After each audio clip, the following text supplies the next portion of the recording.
Simple and compound interest practice problems. As we go through each problem, please pause your video, work the problem on your own, and then hit the play button to check your work with mine. Let's begin. Go ahead and use your composition book and label it Simple and Compound Interest if you haven't already done so from class. Simple and compound or simple interest example. Find the balance in your savings account at the end of 5 years if $800 is deposited at a rate of 2.5% simple interest. The first thing we'll want to do is write down our formula. I equals PRT. I is the interest. P stands for principal, or our starting amount. The R is rate, which we need to make sure we take from our percent and write it as a decimal. And T is the time that it spends in the account. As we replace all of our letters with numbers, our interest will be equal to 800, which is our starting amount. 2.5% is written as 2 25 thousandths, so it's 0.025 times 5 years. You can go ahead and use a calculator to help you multiply this a little more quickly since you're at home, but you will not be allowed to use one on your test. As we multiply this out, we get $100. We have to look back at the problem and see if we're answering the question. Our question is to find the balance. Do we only have $100 in the bank after 5 years? No. The $100 represents the interest we've earned in 5 years.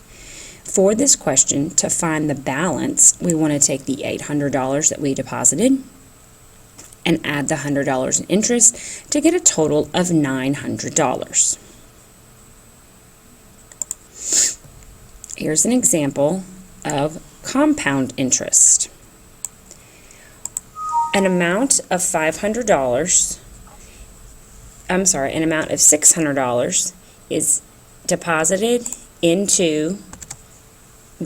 at 5% interest compounded annually. What would be the balance after 2 years? Our compound interest formula is A, which is our amount in the account, which is equal to P, which is our principal, times 1 plus the rate, raised to the power of time. Our rate is again written as a decimal, and T still stands for time. Now don't worry about multiplying with an exponent for your test. You'll probably only need to pick the correct formula as filled in. So for example, we would want to make sure that our amount in the account would be equal to 600, which is our starting amount, times 1 plus, we need to take the 5% and change it into a decimal, which is 500ths, and our exponent is going to be 2. When you type this in the calculator, you'll do your parentheses first, so 1.05 raised to the power of 2 plus 600 is going to give you an amount of $661.50.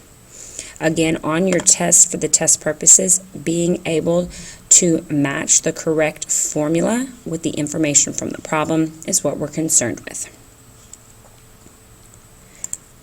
For this example, pause your video and then come back and check your work with me. Our first job is to write our formula. We know that we're going to use the simple interest formula because it says simple interest. It's as easy as that.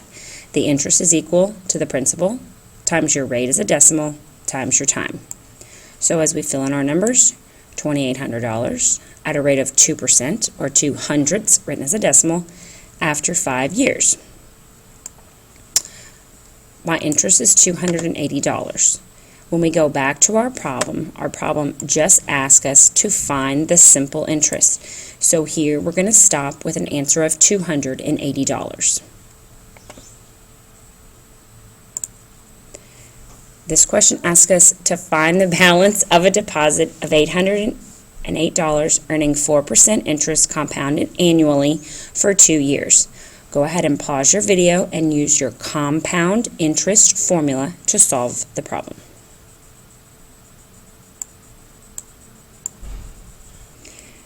Please make sure you write A is equal to P, parentheses 1 plus R raised to the power of T. As you fill in your formula, your principal is 818, parentheses 1 plus 0.04. Again, change your 4% to a decimal of 400ths, and your years is 2, or your time. If you use a calculator, this is the answer you'll get. Please make sure to focus on being able to change your percent to decimal form and putting everything in the correct place for your test. Please bring any questions you have to class.